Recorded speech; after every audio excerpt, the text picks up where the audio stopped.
안녕하세요. 여러분의 든든한 지식길잡이 진행자입니다. 오늘은 정말 많은 분들이 오랫동안 차곡차곡 이렇게 부어오신 거 있잖아요. 종신보험. 여기에 대해서 아주 흥미로운 소식을 좀 가져왔습니다. 네, 바로 그 안에 어떻게 보면 잠자고 있던 사망보험금을요. 내가 살아있을 때 미리 꺼냈을 수 있다. 뭐 이런 새로운 방법에 대한 이야기인데요. 이게 보통은 돌아가신 뒤에나 받을 수 있다 이렇게 생각했던 돈인데 이걸 내 노후 자금으로 활용할 수 있다니 어떠세요? 귀가 좀 솔깃해지지 않으신가요? 오늘 저희가 깊이 좀 들여다볼 자료들은요. 금융위원회 보도자료가 일단 기본이고요. 그 외에 비지워치, 한국경제TV, 또 비즈니스플러스, 금융경제신문 같은 여러 매체의 심층 분석 기사들을 참고했습니다. 네, 꽤 꼼꼼하게 준비했으니까요. 오늘 이 시간 아마 여러분의 노후 설계에 아주 중요한 정보가 될 거라 생각합니다. 그래서 이번 탐구의 목표는 이 사망보험금 유동화라는 제도, 이게 도대체 뭐냐? 그리고 특히 은퇴를 앞두셨거나 이미 하신 바로 여러분께 이게 어떤 의미가 있는지, 장점은 뭐고 또 단점은 뭔지 이걸 좀 명확하게 알아보려고 합니다. 이게 뭐 묵혀둔 적금 깨는 거랑은 또 다른 개념일 텐데 과연 나한테 유리할까? 한번 차근차근 따져보겠습니다. 자, 그럼 본격적으로 한번 파헤쳐보죠. 도대체 사망보험금 유동화가 뭐길래 이렇게 요즘 주목을 받는 걸까요? 네, 그 핵심 개념은 사실 의외로 간단합니다. 우리가 보통 종신보험 하면 가입자가 사망해야만 약속된 사망보험금이 지급됐잖아요. 네, 그렇죠. 네, 이 제도는 바로 그 사망보험금의 일부를요, 가입자 본인이 살아계신 동안에 미리 좀 땡겨서 받으시는 거예요.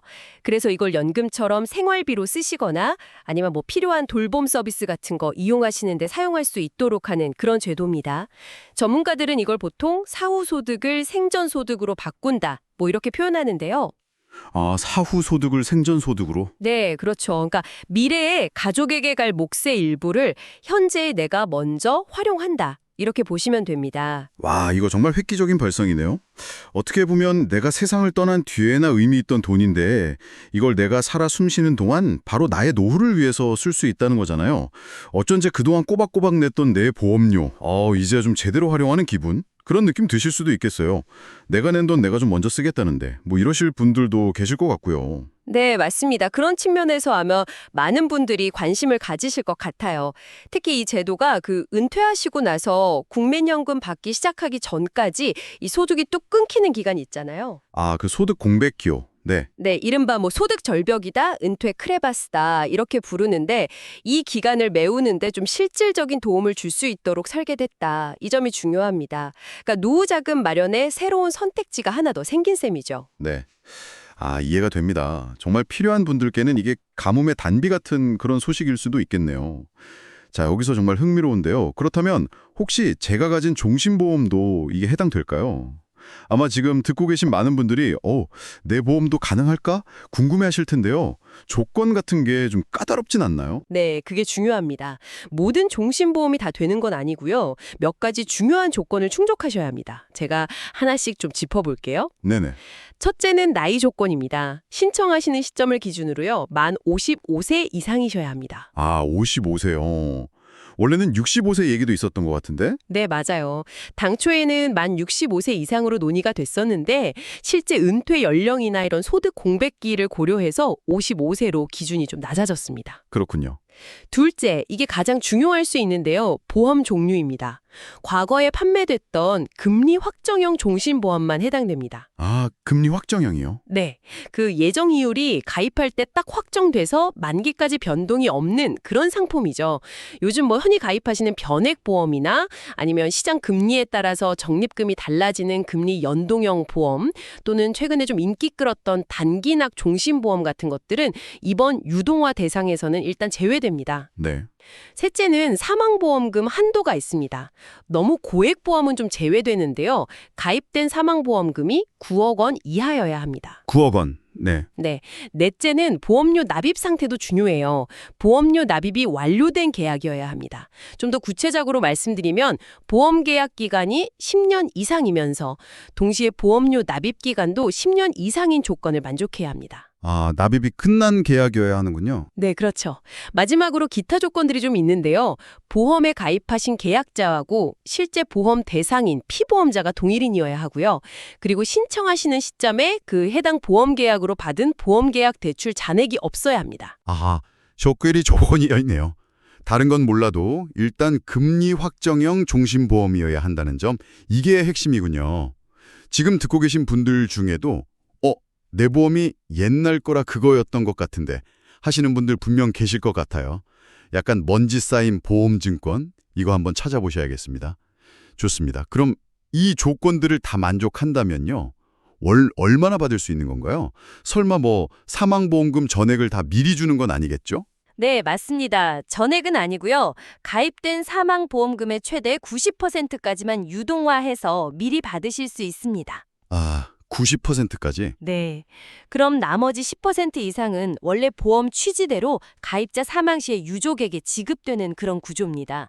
그러니까 뭐 상속 기능을 완전히 없애는 건 아니다. 이 점은 기억하셔야 하고요. 네. 그리고 또 하나 중요한 점이 이 돈을 목돈으로 한 번에 딱 받는 게 아니고요.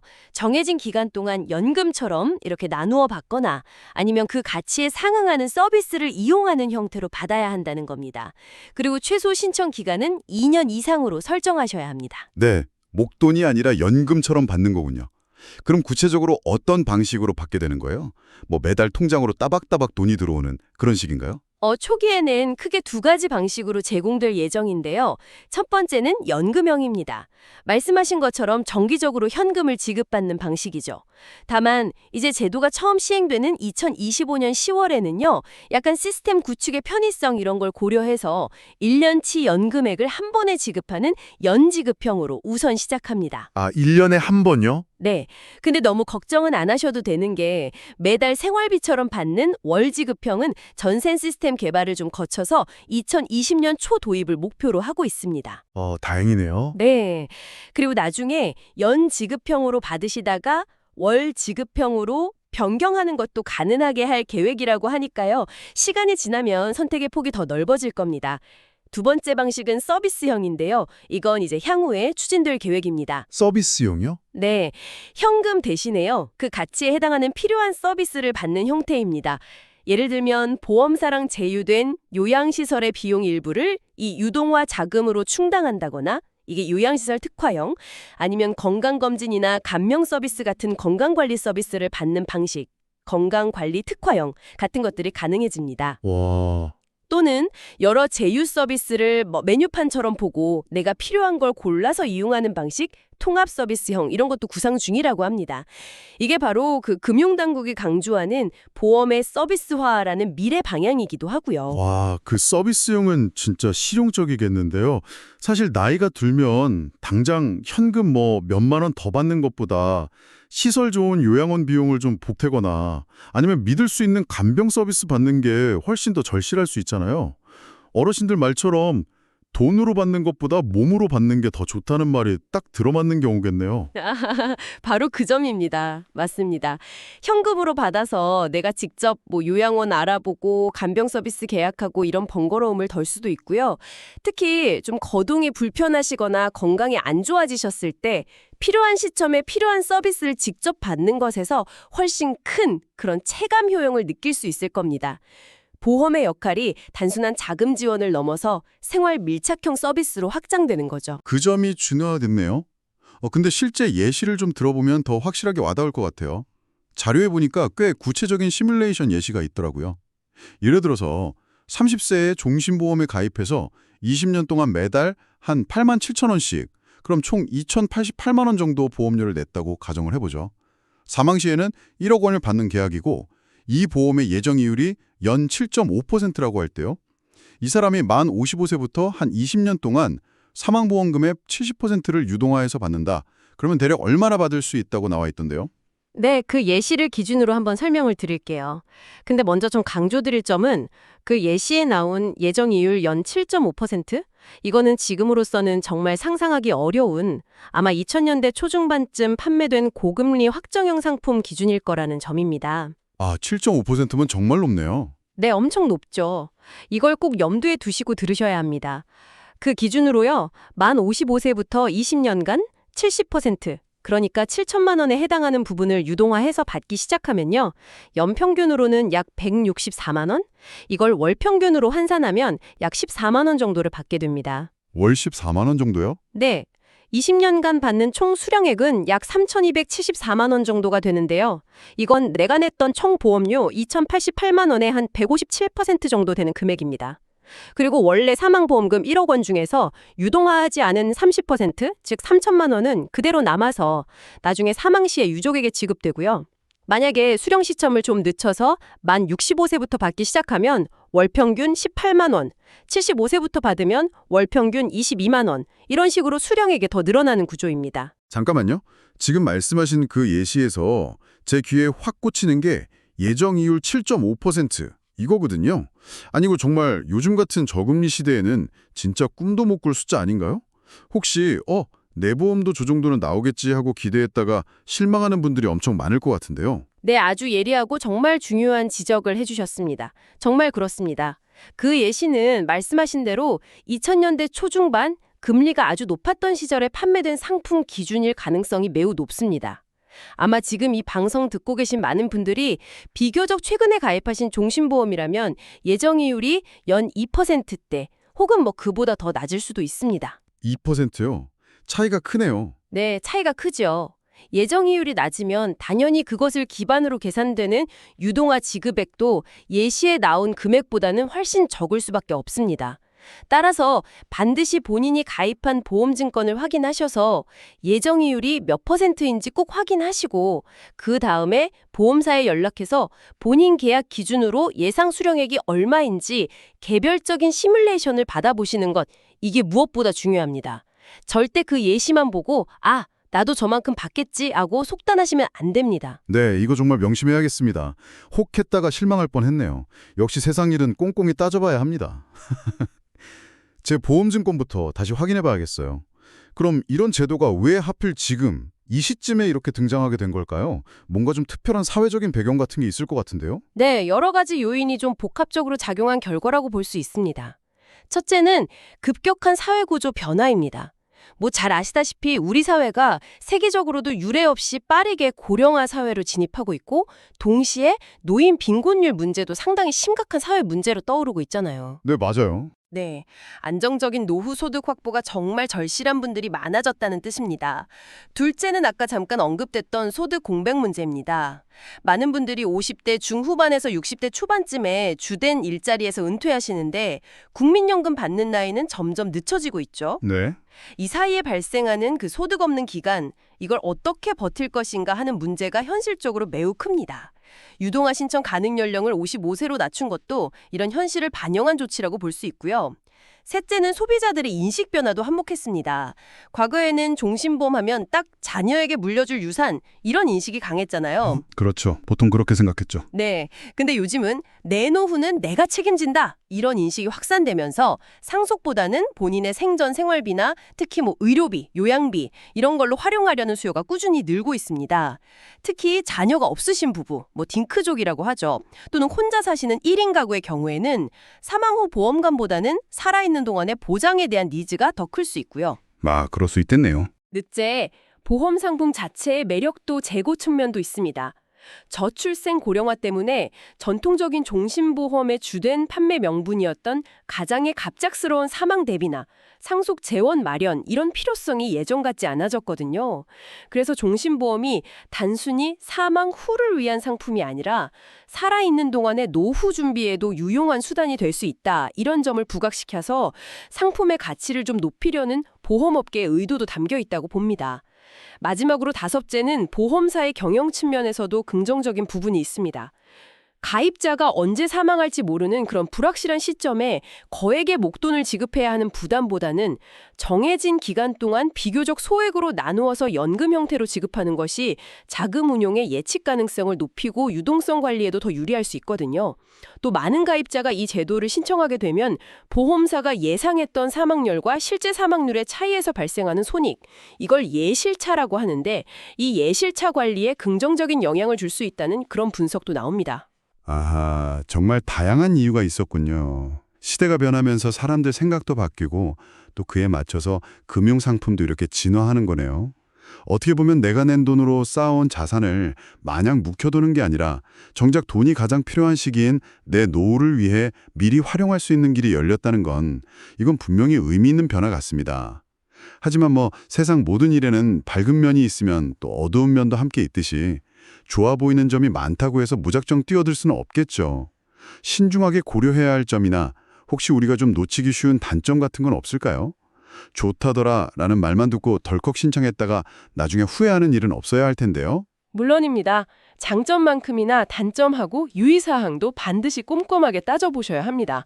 몇 가지 아주 중요한 점들을 좀 말씀드릴게요. 네, 첫째, 가장 분명하고 직접적인 영향은 사망보험금의 감소입니다. 내가 미리 땡겨 쓴 만큼 당연히 나중에 유족에게 돌아갈 사망보험금 액수가 줄어듭니다. 이건 남은 가족들의 상속 계획에 직접적인 영향을 미칠 수 있고요. 자칫 잘못하면 가족 간의 어떤 기대 차이 때문에 갈등이 생기거나 심하면 상속 분쟁의 불씨가 될 수도 있습니다. 그럴 수도 있겠네요. 네. 그래서 이 제도로 신청할 때는요, 보험금을 받게 될 상속인, 그러니까 보험 수익자죠. 주로 배우자나 자녀분들이실 텐데 이분들의 사전 동의를 받도록 하는 절차가 포함될 것으로 보입니다. 반드시 가족들과 충분히 상의하고 동의를 얻는 과정이 필요합니다. 가족 동의가 필요하다. 중요하네요.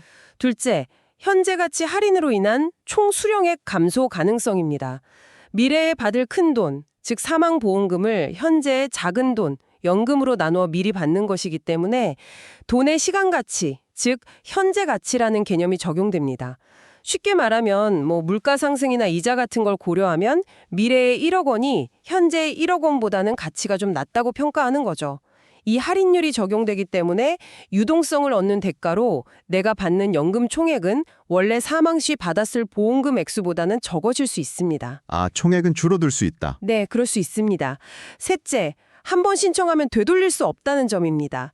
일단 유동화를 신청해서 연금이나 서비스 수령이 시작되면 나중에 아니다, 그냥 사망보험금으로 남겨둘 걸 하고 마음이 바뀌어도 원래 상태로 되돌리기가 사실상 불가능합니다. 회부활이 안 된다고 봐야 합니다. 네, 아예 안 돼요. 네. 물론 제도 시행 초기에는 소비자를 보호하기 위해서 일정 기간 안에는 신청을 철회하거나 취소할 수 있는 권리가 주어지긴 합니다만 그 기간이 지나면 기본적으로는 돌이킬 수 없는 결정입니다. 이게 급할 때 돈 빌려 쓰고 나중에 갚으면 보험금이 원래대로 복원되는 그 보험 계약 대출과는 근본적으로 다른 점이니까요. 아주 신중하게 결정하셔야 합니다. 와, 이건 정말 중요한데요. 되돌릴 수 없다. 네. 넷째, 아까 여러 번 강조했던 낮은 예정이율 문제입니다. 만약 가입하신 보험의 예정이율이 2%대로 낮다면 실제로 유동화해서 받는 금액이 월 몇만 원 수준에 그칠 수도 있거든요. 이 정도 금액이라면 굳이 사망보험금을 줄여가면서까지 신청할 실익이 있는지 잘 따져보셔야 합니다. 그쵸. 월 몇만 원 받자고 하긴 좀. 네. 마지막으로 불완전 판매의 가능성도 좀 경계해야 합니다. 특히 정모 접근이 좀 어렵거나 금융상품 이해도가 낮을 수 있는 고령층을 주 대상으로 하는 제도이다 보니까요. 보험 판매 과정에서 장점만 막 부각되고 단점이나 유의사항에 대한 설명은 좀 소홀히 한 채 가입을 권유할 우려가 있습니다. 이 점은 금융당국도 아주 심각하게 인지하고 있고요. 그래서 여러 소비자 보호 장치를 마련하고 있는 중입니다. 네, 잘 알겠습니다. 특히 그 가족과의 충분한 상의가 필수적이라는 점, 그리고 한 번 결정하면 되돌리기 어렵다는 점은 정말 마음에 새겨야 됐네요. 그럼 또 궁금한 점이 생기는데요. 사실 지금도 좀 급하게 돈이 필요하면 내가 가입한 보험에서 보험계약 대출이라는 걸 받아서 쓸 수 있잖아요. 그거랑 이번에 나오는 이 사망보험금 유동화는 어떻게 다른 건가요? 어떤 게 더 유리하다고 볼 수 있을까요? 네, 그것도 많은 분들이 좀 혼동하시거나 비교해서 질문하시는 부분입니다. 이 두 가지는 성격이 완전히 다릅니다. 보험계약 대출은 이름 그대로 대출, 즉 빚입니다. 따라서 대출받는 순간부터 이자가 계속 발생하죠. 이자 비용 부담이 있고 언젠가는 원금과 이자를 갚아야 할 의무, 상환 의무가 있습니다. 만약 제때 갚지 못하면 이자가 원금을 초과하거나 해서 결국엔 사망보험금이 줄어들고 최악의 경우에는 보험계약 자체가 실효돼서 없어질 수도 있습니다. 위험하네요. 네. 하지만 반대로 대출금을 전액 상환하면 원래 약속된 사망보험금은 그대로 보전된다는 장점이 있습니다. 반면에 사망보험금 이동화는 대출이 아니라 사망보험금을 미리 지급받는 개념입니다. 따라서 추가적인 이자 부담이나 나중에 갚아야 할 상환 의무가 없습니다. 이자는 없군요. 네, 그 대신 유동화한 만큼 사망보험금이 영구적으로 줄어들지만 그 줄어드는 규모는 사전에 정확히 예측할 수 있습니다. 다만 아까 말씀드린 것처럼 현재 가치 할인 때문에 총 수령액은 원래 사망보험금보다는 적어질 수 있다는 단점이 있고요. 어느 것이 더 유리한지는 개인의 상황과 필요에 따라 다릅니다. 비교적 단기간 자금이 필요하고 나중에 갚을 능력이 있다면 보험계약 대출이 나을 수 있고요. 반면에 장기간에 걸쳐서 꾸준한 현금 흐름이 필요하고 이자나 상환 부담을 지고 싶지 않다면 사망보험금 유동화를 고려해 볼 수 있습니다. 각자의 장단점을 잘 비교해야 합니다. 명쾌하게 설명해 주시니까 차이점을 알겠습니다. 그럼 혹시 보험 상품 중에 가입할 때부터 연금 전환 특약이라는 게 붙어 있는 경우도 있던데요. 그거랑은 또 다른 건가요? 언뜻 비슷해 보이기도 하는데요. 네, 그것과도 중요한 차이가 있습니다. 일부 비교적 최신 종신보험 상품에는 가입 시 선택사항으로 연금 전환 특약이 포함되어 있기도 합니다. 이 특약을 활용하면 일정 나이가 되었을 때 해지 환급금을 재원으로 연금을 받을 수 있죠. 하지만 이번에 도입되는 사망보험금 유동화 제도의 가장 큰 의의자 차이점은요. 그런 연금 전환 특약 기능이 없는 과거의 오래된 금리 확정형 종신보험 가입자들에게도 정부와 보험업계가 협의해서 일종의 제도성 특약을 새롭게 부과함으로써 연금처럼 활용할 수 있는 길을 열어준다는 점입니다. 옛날 보험 가입자들을 위한 거군요. 네, 그렇습니다. 즉, 과거 상품 가입자들에게도 노후 준비에 새로운 선택권을 제공하는 것이 핵심입니다. 기능적인 면에서도 약간의 차이가 있을 수 있는데요. 기존의 연금 전환 특약 중에는 연금을 평생 동안 지급받는 종신형을 선택할 수 있는 경우도 있지만 현재 발표된 사망보험금 유동화 방안은 우선 정해진 기간, 예를 들어 10년, 20년 동안만 받는 확정 기간형 또는 정기형 연금만 가능한 것으로 보입니다. 물론 이 부분은 향후 제도가 발전하면서 개선될 여지는 있습니다. 아하, 그러니까 핵심은 옛날에 연금 전환 기능 없이 가입했던 보험 가입자들도 이번 제도를 통해서 혜택을 볼 수 있게 되었다는 거군요. 그분들께는 정말 희소식이겠네요. 그럼 이런 식으로 사망보험금을 미리 당겨 쓰는 제도가 혹시 우리나라에만 있는 아주 특별한 건가요? 아니면 다른 나라에서도 좀 비슷한 시도를 하고 있나요? 아닙니다. 우리나라만 특별히 시행하는 것은 아니고요. 해외 여러 나라에서도 이미 유사한 제도나 상품들이 존재하고 또 운영되고 있습니다. 대표적인 예로 미국에는 라이프 세틀먼트라는 시장이 상당히 활성화되어 있습니다. 라이프 세틀먼트요? 네, 이것은 개인이 보유한 종신보험 계약의 권리 자체를요, 제3자, 주로 전문적인 투자 회사 같은 곳에 판매하는 방식입니다.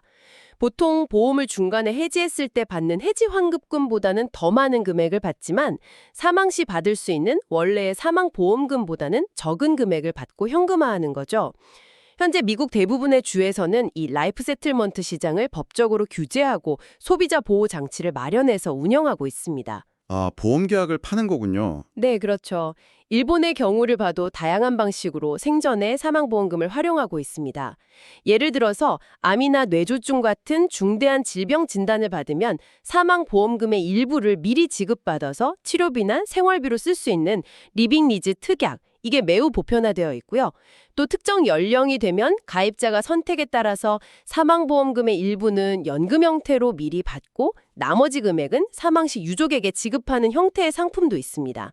심지어 오래 살수록 연금 지급액이 늘어나고 또 사망 시에는 유족에게 별도의 사망보험금을 지급하는 등 가입자의 생존기간과 사망 보장을 모두 고려한 그런 복합적인 형태의 보험 상품들도 개발되어서 판매되고 있습니다. 그렇군요. 다른 나라들도 이미 비슷한 고민들을 하면서 다양한 해법들을 찾아라고 있었네요. 역시 고령화 문제는 전 세계적인 과제인가 봅니다. 그런데 아까 잠깐 말씀해 주셨지만 아무래도 이 제조의 주된 이용 대상이 어르신들이다 보니까 혹시라도 내용을 잘 모르고 덜컥 가입하시거나 설명을 제대로 못 들어서 나중에 피해를 보는 일은 없을까 하는 걱정이 드는 것도 사실입니다. 이런 불안전 판매 같은 문제를 막기 위한 안전장치, 이거는 충분히 좀 마련되어 있다고 볼 수 있을까요? 네, 금융당국도 바로 그 점, 즉 소비자 보호를 이번 제도 설계에서 가장 중요하게 고려한 것으로 보입니다. 그래서 여러 단계에 걸쳐서 꽤 촘촘한 보호장치를 마련했습니다. 다행이네요. 어떤 것들이 있나요? 첫째, 개별 맞춤 알림입니다. 이게 뭐 대통령 지시사항으로까지 언급되었다고 하는데요. 보험사들이 자체 시스템을 통해서 사망보험금 유동화 신청 자격이 되는 계약자들을 선별해서요. 그분들께 직접 문자 메시지나 카카오톡 알림톡 같은 걸로 고객님은 이 제도를 이용하실 수 있는 대상자입니다 라고 개별적으로 안내할 예정입니다. 정보가 없어서 신청 기회를 놓치는 일이 없도록 하겠다는 그런 취지죠. 오, 직접 알려준다니 좋네요. 둘째, 대면 신청 원칙 적용입니다. 제도 시행 초기에는요, 불안전 판매 가능성을 최소화하기 위해서 가급적이면 보험사 지점이나 고객센터 같은 데 직접 방문해서 담당 직원과 얼굴을 보고 상세한 설명을 들은 뒤에 신청하는 것을 원칙으로 할 계획입니다. 물론 앞으로 제도가 안정적으로 정착되면 전화나 온라인 같은 비대면 채널로도 접수를 확대하겠지만 초기에는 좀 신중하게 접근하겠다는 의지를 보인 겁니다. 네, 직접 가서 듣는 게 안심이 되죠. 셋째, 전담 상담 인력 운영 의무화입니다. 각 보험사별로 이 제도에 대해서 전문적인 지식을 갖고 정확하게 설명하고 상담해 줄 수 있는 전담 인력을 지정해서 운영하도록 했습니다. 따라서 소비자는 궁금한 점이 있으면 이 전담 인력을 통해서 충분히 문의하고 설명을 들을 수 있습니다. 전문가한테 직접 물어볼 수 있다. 네. 넷째, 상세 비교 안내 제공 의무화입니다. 소비자가 신청할 때 유동화 비율, 그러니까 사망보험금의 몇 %를 미리 받을지 또는 유동화 기간, 몇 년 동안 받을지 이걸 어떻게 설정하느냐에 따라서 매달 또는 매년 받게 될 예상 금액이 어떻게 달라지는지를 한눈에 비교할 수 있는 시뮬레이션 결과표를 제공해야 합니다. 이걸 통해서 소비자가 자신에게 가장 적합한 조건을 합리적으로 선택할 수 있도록 돕겠다는 것입니다. 아, 비교해보고 고를 수 있게. 네, 다섯째, 철회권 및 취소권 보장 강화입니다. 혹시라도 신청하고 나서 마음이 바뀌거나 나중에 생각해보니 중요한 설명을 제대로 못 들었다고 판단될 경우를 대비해서요. 일정 기간 안에는 아무런 불이익 없이 신청을 물릴 수 있는 권리를 확실하게 보장합니다.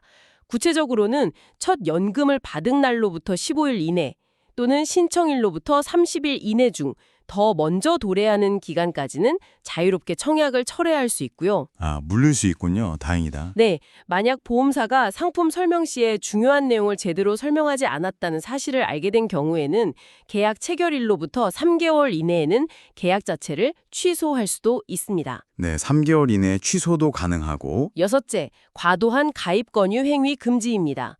보험사가 먼저 막 전화를 걸거나 방문해서 이 상품 너무 좋으니까 꼭 가입하셔야 한다는 식으로 부담을 주거나 강압적인 분위기에서 가입을 유도하는 식의 마케팅 활동은 엄격히 금지됩니다. 어디까지나 소비자가 스스로 필요성을 느끼고 문의했을 때 상담을 제공하는 방식으로 운영될 것입니다. 네, 오늘은 이렇게 사망보험금을 내가 살아있는 동안 미리 활용할 수 있는 사망보험금 유동화 제도에 대해 아주 깊이 있게 파헤쳐봤습니다. 핵심을 다시 한번 요약하자면요.